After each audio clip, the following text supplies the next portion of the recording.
যারা সরকার গঠন করতে যাচ্ছেন সব দিকেই যেন লক্ষ্য রাখে। গরিব অসহায় কৃষি মানুষ, যারা চাকরিজীবী, যারা রিক্সা চালক, ভ্যান চালক, সবার দিকের জন্য তাদের নজর রাখে। কারণ পূর্বে যে 3বার প্রধানমন্ত্রী ছিলেন বেগম খালেদা জিয়া, উনি 3বারের প্রধানমন্ত্রী ছিলেন।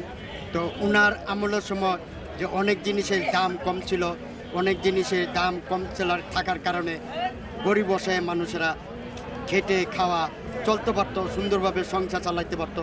এই প্রত্যাশায় আমি করব যে এই সরকার যে এটার দিকে একটু নজর রাখে, যাতে গরিব অসহায়রা সুন্দরভাবে খাইতে পারে, চলতে পারে, তাদের যেন বাজার হাটে যেন সুন্দরভাবে কিছু কমে মূল্য পায়, এবং এই সামনে রমজান আসতেছে, এটার দিকের জন্য একটু লক্ষ্য রাখে, এই প্রত্যাশায় আমি করব। এবং কি অসংখ্য ধন্যবাদ ডাক্তার ইউনূস স্যারকে, এবং কি যারা নির্বাচন প্রধান ছিলেন তাদেরকেও অসংখ্য ধন্যবাদ, এবং প্রশাসন বাহিনীকেও ধন্যবাদ। আরেকটা কথা বলবো, কোনো প্রতিহিংসা নয়, কোনো প্রতিশোধ নয়, কোনো প্রতিশোধের আগুন নয়, কারোর গায়ে আমরা হাত দেব না। আপনারা যদি আগামীতে নির্বাচন করতে চান তা আপনারাও জনগণকে জয় করতে হবে। কারণ এই সরকার ছিল ইঞ্জিনিয়ারিং কাজ, তারা কীভাবে জনগণকে কাছে বুকে টেনে নেবে, এই জন্যে তারা নির্বাচিত হয়েছে। এটাই আমার প্রত্যাশা।